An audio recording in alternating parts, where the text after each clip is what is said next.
Bendecido miércoles 10 de junio del 2020. Nueva es su misericordia cada mañana y es por ella, es por su misericordia, que no hemos sido consumidos. Vamos a orar, mi familia. Padre, venimos a ti en el nombre de nuestro Señor y Salvador Jesucristo, para confesar nuestras faltas, que han sido muchas, y algunas de ellas hasta se nos olvidan, pero a ti no se te olvida nada, y sabemos que de todo daremos cuenta. Ayúdanos a recibir correctamente tu palabra, con toda humildad, con un espíritu dócil, enseñable, y que todo redunde para tu gloria y honor. Que seas exaltado en todo y por todo, Señor. En este momento renunciamos a toda suficiencia humana, a toda vanagloria. Gracias por este tiempo como iglesia que nos das. Gracias porque a pesar de que no podemos estar juntos de manera presencial, pero nos permites este tiempo y te damos gracias, Señor, porque hemos aprendido a valorar, a apreciar todo lo que nos das. Muéstranos nuestro propósito en esta tierra, Señor, lo que tú quieres que hagamos y en este tiempo. Te lo pedimos en el nombre de tu Hijo amado, nuestro Señor y Salvador, Jesucristo. Amén. Y seguimos con esta serie de títulos desafiantes como tuvimos el domingo próximo pasado, los deja, cuyo título fue Deja de creer en Dios. Si se recuerdan, tuve una serie cuando en los escritos de Pablo, cuando él decía, de ninguna manera, y de ninguna manera. Y hoy es el deja. Y el título de esta mañana es Deja de amar. Y sí, como bien dedujiste, mi amado hermano, está basado en la cita de Juan. No améis al mundo. Es deja de amar, pero deja de amar al mundo, al sistema de cosas, de cultura, de valores que ha permeado a la iglesia. Y este texto está en Primera de Juan, capítulo 2, versículo 15. Le doy lectura. No améis al mundo, ni las cosas que están en el mundo. Si alguno ama al mundo, el amor del Padre no está en él.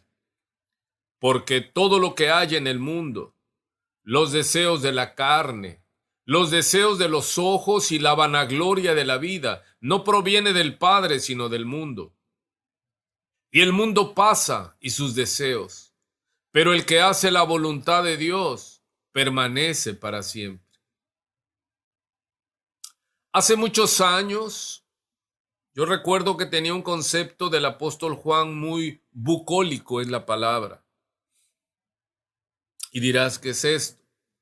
Bueno, bucólico es un género de escritura, de literatura, de poesía, que trata de asuntos relacionados con esa vida campestre, de esas historias amorosas que suelen gustarnos muchos a determinado tipo de personas. A mí en lo particular me gusta mucho.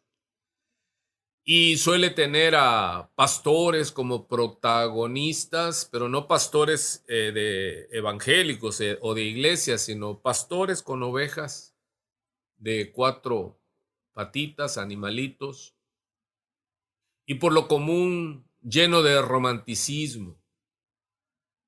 Así que este concepto bucólico idealiza los paisajes campestres, los pastores, los cuidadores de ganado.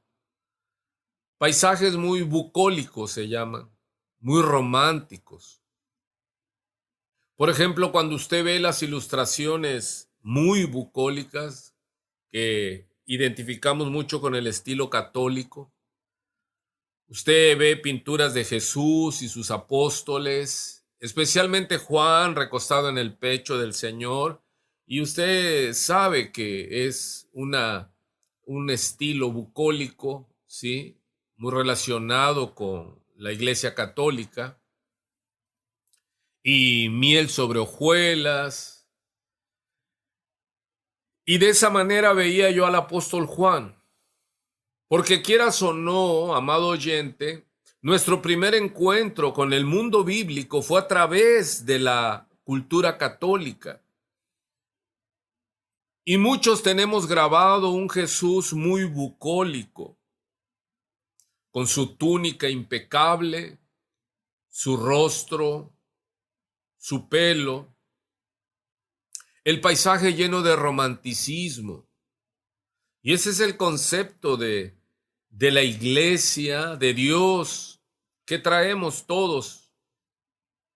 Pero cuando llegamos al Cristo verdadero, al Cristo de la Biblia, cuando nos hacemos cristianos por la fe en Cristo Jesús y queremos y entramos con esa idea, ¿cuál paisajes hermosos? No, entramos y lo primero que escuchamos son los cañonazos de guerra, trompetas de alarma y mucho torbellino. Y muchos nuevos creyentes llegan y me dicen extrañados: pastor, ¿a poco así es el cristianismo? Yo estaba mejor sin Cristo, pastor. A lo que yo les respondo: yo también. Así que el concepto que yo tenía del apóstol Juan cambió cuando, al pasar el tiempo en la iglesia, tuve un encuentro con las cartas junianas o juaninas o del apóstol Juan. Y con sorpresa dije: wow, verdaderamente es un Boanerge, un hijo del trueno. Ese concepto romanticoide del apóstol del amor. No, Juan no es alguien blandengue, sino todo un apóstol del Señor, como dije, un hijo del trueno. En Marcos 3:13 dice de Jesús, si se recuerdan, cuando subió al monte y llamó así a los que él quiso y vinieron a él. Y estableció a 12 para que estuviesen con él. Mira qué hermoso, dice, y estableció a 12 para que estuviesen con él. Dios te llama, mi amado, Dios me llamó, aleluya. No para formar parte de una iglesia sin sentido, sin propósito, tener Biblia, leer Biblia, cantar. No, para que estuviésemos con él. ¿Alguien está oyendo esta mañana? Y dice que estableció a 12 y fue a los que él quiso. Él llamó a los que él quiso y vinieron a él. Y para que estuviesen con él y para enviarlos a predicar. Y que tuviesen autoridad para sanar enfermedades y para echar fuera demonios. A Simón, a quien puso por sobrenombre Pedro, dice: a Jacobo, hijo de Zebedeo, y a Juan, hermano de Jacobo, a quienes apellidó Boanerges. Esto quiere decir hijos del trueno. O sea que Juan no es un apóstol romanticoide, es un apóstol del amor, sí, pero del amor genuino, del amor firme, del amor que valiente, que nos da nuestro Señor, hijos del trueno. Y vemos, dice que a Andrés, Felipe, Bartolomé, Mateo, Tomás, Jacobo, hijo de Alfeo, Tadeo, Simón el cananista y Judas Iscariote, el que le entregó, y vinieron a casa. Así que dice que él les ponía sobrenombre, y aquí dice esta escritura que él los apellidó a Jacobo y a Juan Boanerges, y no por nada se los puso, porque si recordamos, ¿verdad? Cuando no recibieron al Señor Jesús en Samaria, esta historia que está en los evangelios, que una aldea samaritana rechazó a Jesús, cuando Jesús, ya en el cumplimiento del tiempo en que había de ser recibido arriba, se preparó para ir a Jerusalén y envió mensajeros delante de él. Y estos mensajeros entraron en una aldea de los samaritanos para hacerle preparativos, mas dice que no le recibieron. Y viendo esto, sus discípulos, Jacobo y Juan, los dos hermanos, los hijos de Zebedeo, le dijeron al Señor: ¿quieres que mandemos que descienda fuego del cielo como hizo Elías y los consuma? El apóstol del amor. Entonces, volviéndose, él los reprendió y diciendo: ¿y ustedes de qué espíritu son? Porque el Hijo del Hombre no ha venido para perder las almas de los hombres, sino para salvarlas. Y se fueron a otra aldea. Y por cierto, yo soy muy dado a meditar de esa manera. Solo por curiosidad, ¿no te has preguntado qué apellido nos pondría el Señor? ¿Cómo se escribiría nuestro apellido? El hermano Mengano, el hermano Sutano, al cual el Señor apellidó el elevador por lo de sube y baja. Mejor ahí dejamos el tema de los apellidos y vamos a continuar.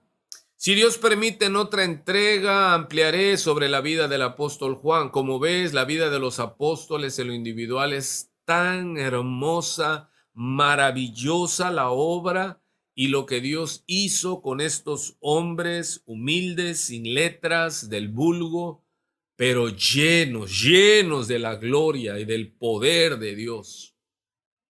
Así que retomamos este título confrontativo, dijimos, deja de creer en Dios.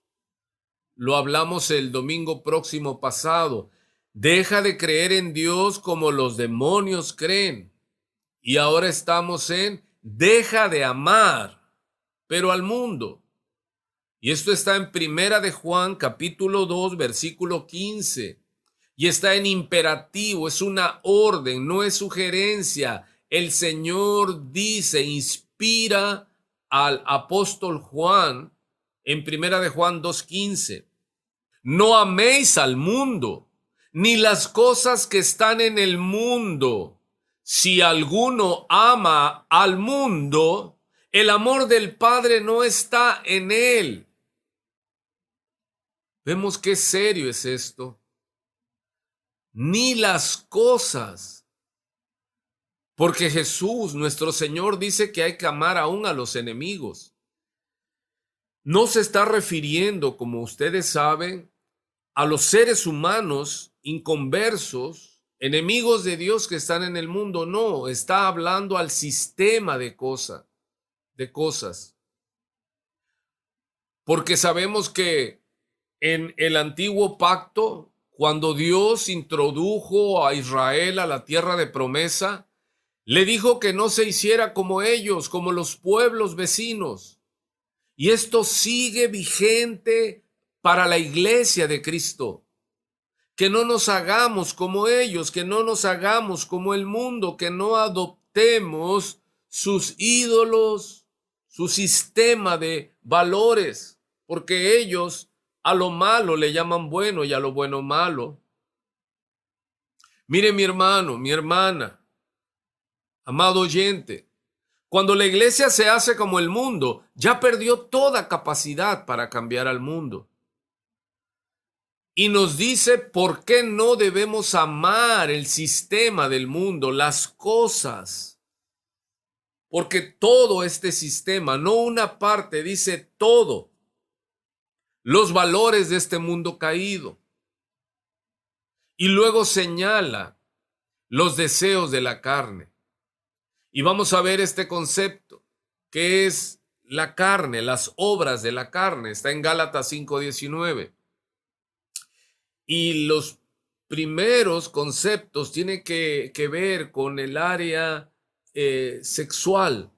Dice, manifiestas son las obras de la carne, que son adulterio, fornicación, inmundicia y lascivia. Por eso dice que no amemos al mundo, ni todo lo que está en el mundo. Dice, los deseos de la carne, adulterio, fornicación, inmundicia, lascivia, todo lo que tiene que ver con el área sexual. y el mundo suma y resuma sensualidad. Esto lo comento. Y son cosas que no quiere uno hablar muchas veces, pero estamos impelidos a hablar la verdad y no ocultar nada, enseñar todo el concepto y el contexto. Les platico ahora un contexto.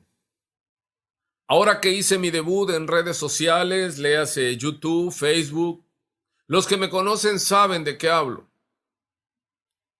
Esta pandemia me hizo salir y incursionar en este mundo de YouTube y Facebook. Y doy gracias a Dios porque ha sido de muchísima bendición.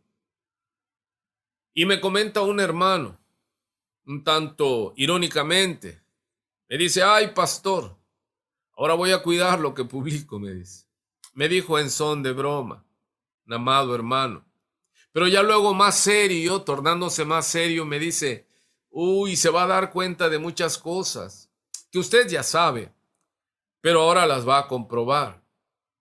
Y yo le respondí que es necesario inquirir, observar por el estado de las ovejas. Mucha gente piensa que no es muy grave el publicar y a lo que uno le da me gusta. Pero las redes sociales, nuestro Face, muestra a la persona en sus gustos. Es como una radiografía. Sabe que navegando, y le estoy hablando que muchas personas, y estoy hablando de amados creyentes, algunos jóvenes en edad y jóvenes en Cristo, pues son gente que nació en esto y es entendible. Y para mí es algo muy contrastante porque toda la vida, o sea, es apenas 4 meses que yo estoy en esto. Toda mi vida de cristiano me negué a esto de las redes sociales y no tenía tiempo. Y por eso ha sido así muy fuerte entrar en esto y ver ciertamente como aquel que vive en el cerro, en la montaña, y de repente pasa toda su vida en la montaña y desciende a la ciudad y ve cosas y se queda así impresionado, patidifuso. Para algunos que ya tienen mucho tiempo en esto, se han ido acostumbrando. Yo recuerdo una ilustración de hace muchos años que contaba mi pastor, que un hombre llegó a una cafetería, pero esa cafetería estaba a media luz y él quería leer y le pidió amablemente a la encargada que le subiera la luz ahí en su área porque estaba leyendo, a lo cual la encargada le asentía y le decía así, y él decía un poquito más y le volvió a preguntar ella, ¿así está bien, señor? Hasta que él le dice, sí, ya, dice, ya aquí veo perfectamente. Él degustó su café, avanzó mucho en su lectura, se levanta, paga la cuenta y ya se iba a lo que la encargada le dice, señor, señor, dice, quiero pedirle una disculpa, dice, pero es necesario. Dice, no tengo manera de aumentarle la potencia de la luz ahí donde usted estaba. ¿Cómo? Dice, sí. Lo que pasa es que usted se acostumbró a leer en la oscuridad. Y esto mismo pasa cuando ya el mundo se ha metido, como se mete la humedad, permea en nuestra mente, en nuestro criterio y lo va socavando. Y podemos entrar y ver cosas terribles y ya no asombrarnos, endurecer nuestro corazón y perdemos la capacidad de asombro. Y eso sí me preocupa.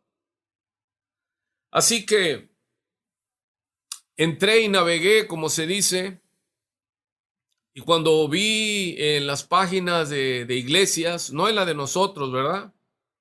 Ver fotos, poses, comentarios, y casi digo, Virgen de la Macarena, ayúdame. Hay mucha carne, mucha vanidad, mucha sensualidad y cosas raras. Y te estoy hablando de cristianos en las páginas de otras congregaciones. Y por ejemplo, leo que fulana o sultano, como dice, creó su avatar. Y yo vuelvo casi a gritar, Virgen de la Macarena, repréndelos. Y yo les pregunto, como dicen los chavos, ¿y eso qué onda? Porque ahora sí ya me dio miedo. ¿Qué es un avatar? Aquellos que no conocen y solo se van en el río del mundo.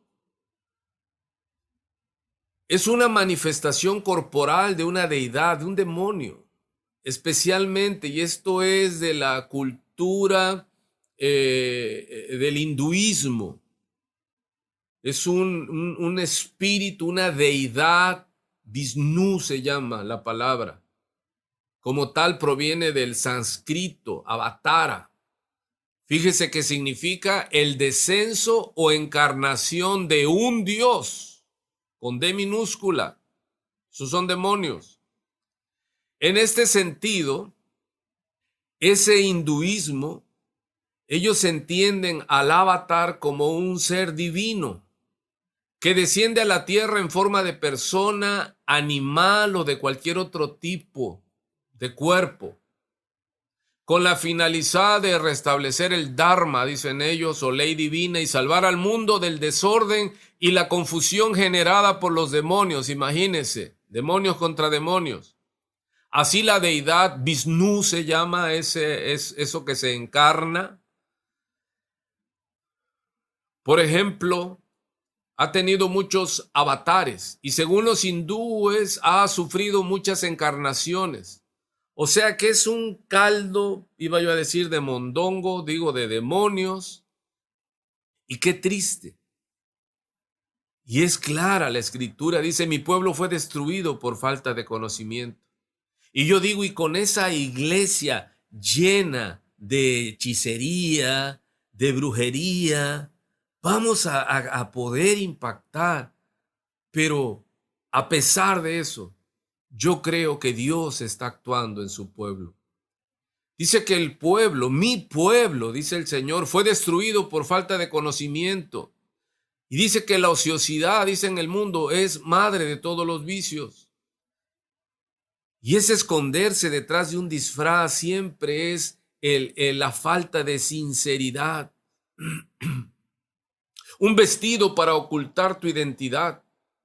Como los que en su perfil ponen imágenes de cuando eran adolescentes, jóvenes, y uno ni sabe quiénes son. Pero aclaro, ese no es mi objetivo. Que dejen de hacer las cosas porque yo les digo, no. Analicen, investiguen, oren y háganlo conscientemente. Pero aquellos que hagan eso y muchas cosas más, ya me conocen. Yo no obligo a nadie, yo les enseño la palabra. Ustedes decidan con la sabiduría que el Señor les ha dado. Pero lo cierto es que se ve una iglesia tan llena de mundo, de vanidad, de sensualidad y todo lo demás que ustedes y yo sabemos. Y dice ahí en Gálatas, hablando de las obras de la carne, idolatría, hechicerías, enemistades, pleitos, celos, iras, contiendas, disensiones, herejías, envidias, homicidios, borracheras, orgías y cosas semejantes a estas, acerca de las cuales os amonesto, como ya os lo he dicho antes, que los que practican tales cosas no heredarán el reino de Dios. Luego hay algunos o algunas que dicen, ay, no puedo dormir. Pero tiene su avatar de la guardia. Cuando dice que no amemos al mundo, sabemos que no se refiere a personas, porque en Juan 3:16 dice que Dios amó al mundo de tal manera que dio a su Hijo para salvación. No. Está hablando del mundo, del sistema de cosas, el que está bajo el control, el dominio del príncipe de este mundo, Como dice el apóstol Juan, hijitos míos, sabemos que somos de Dios y el mundo entero, no hay de que en el mundo hay algo que es permisible, algo que no, que hay que rechazar. No, debemos entender que todo este sistema está bajo juicio, bajo condenación. No hay nada bueno. Hijitos míos, dice, sabemos que somos de Dios y el mundo entero está bajo el maligno.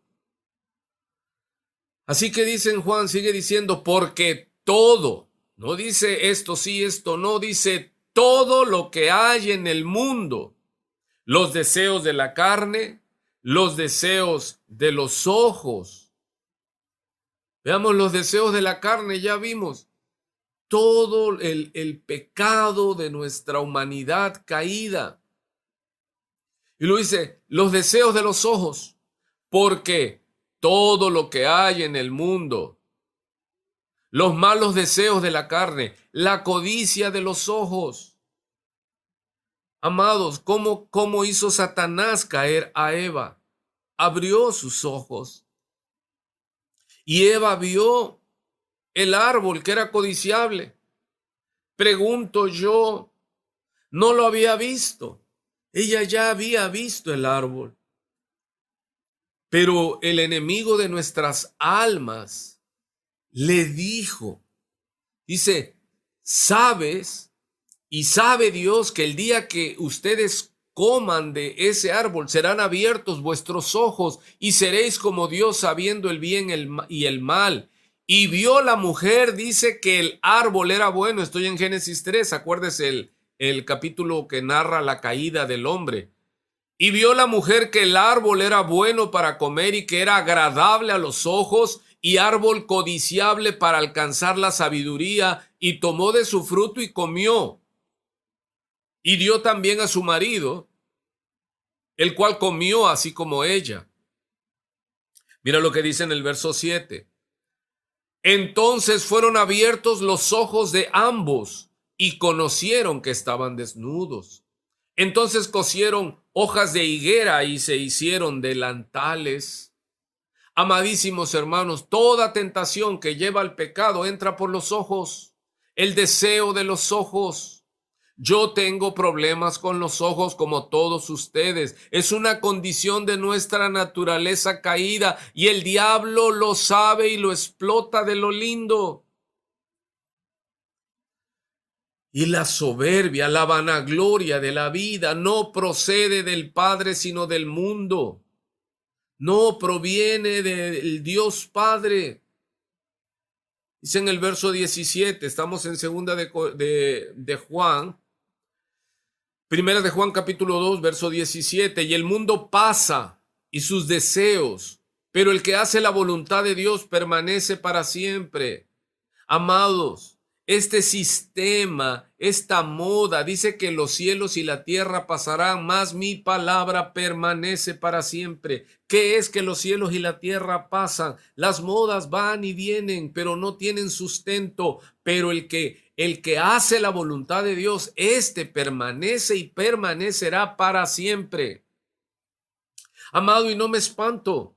Yo fui joven creyente. No estoy hablando de cuando fui joven en el mundo.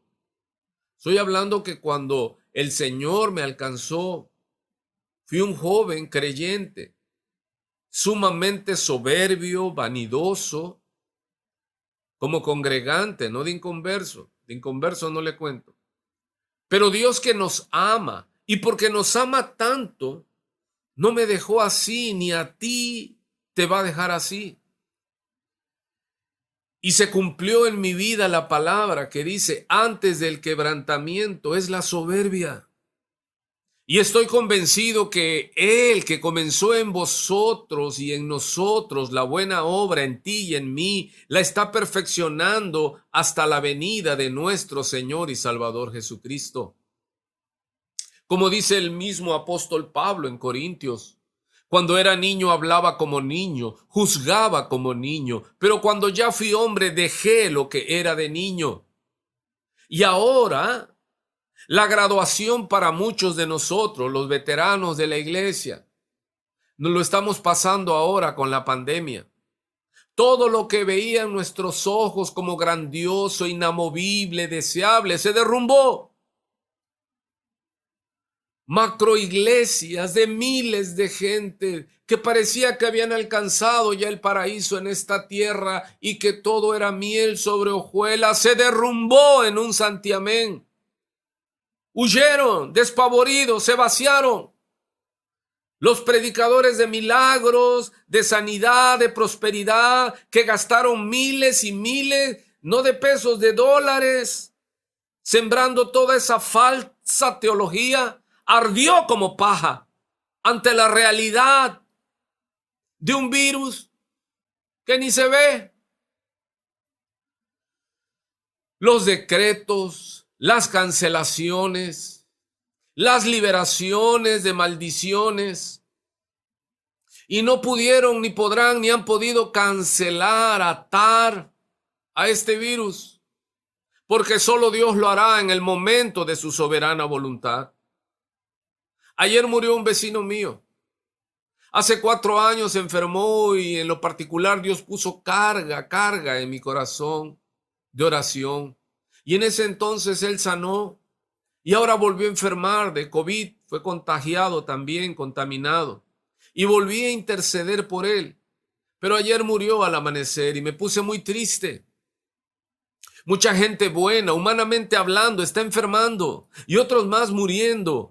Y la iglesia enredada en un romance con el mundo, desestresándose, fugándose, enredándose de tanto mundo. Yo creo que es suficiente lo que he comentado esta mañana. Y ustedes tienen la sabiduría del santo y son muy entendidos. Yo sé que pastoreo en una iglesia que Dios le ha dado mucha sabiduría. Pero no quiero terminar sin antes llamar tu atención hacia lo que yo veo, lo que es serio, lo grave de amar al mundo y las cosas del mundo. Mira, hermano, en un abrir y cerrar de ojos se nos va la vida.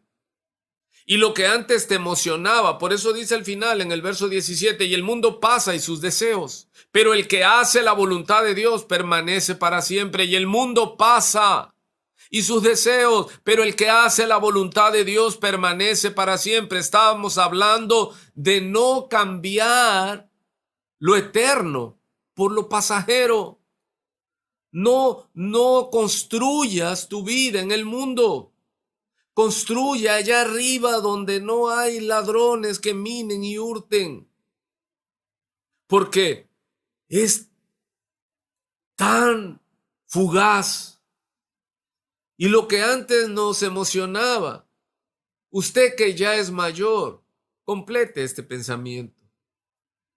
Dice, porque todo lo que hay en el mundo, los deseos de la carne, los deseos de los ojos y la vanagloria de la vida no proviene del Padre, sino del mundo. La vanagloria de la vida. Recuerde esta pequeña exhortación. 3 puntos vimos. ¿Por qué no debemos amar al mundo? Por 3 cosas. Los deseos de la carne, los deseos de los ojos y la vanagloria de la vida. No proviene del Padre, sino del mundo. Y hay tal competencia por gloria.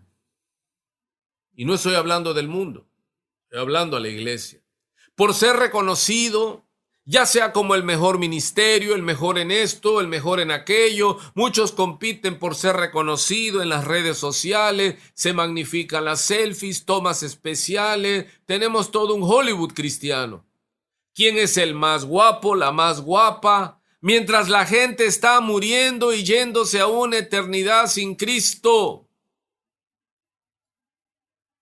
Y te decía yo, amada iglesia, como último punto, lo que me da terror de este asunto de amar al mundo está en esta declaración al comienzo, en Primera de Juan 2:15, lo que hemos estado viendo. Recuerda que hemos estado viendo Primera de Juan 2:15, 16 y 17, solo 3 versículos soportados por otros más, donde nos dice: no améis al mundo, ni las cosas que están en el mundo. Escucha, si alguno ama al mundo, el amor del Padre no está en él. Wow, el amor del Padre no está en él. Y si el amor de Dios el Padre no está en ti, entonces, ¿qué es lo que estará en ti? Dice Santiago 4:4, oh almas adúlteras, ¿no sabéis que la amistad del mundo es enemistad contra Dios? Cualquiera pues que quiera ser amigo del mundo se constituye enemigo de Dios. Si tú amas al mundo, si tú te sientes como pez en el agua, en el mundo, con el sistema del mundo, con el sistema de valores del mundo, con la cultura del mundo, amas el mundo, tú no eres amigo de Dios, eres enemigo de Dios, y el amor del Padre no está en ti.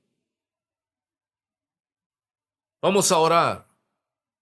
Creo es suficiente con este mensaje que te he entregado. Y es por amor. Padre, en esta hora elevo mi oración.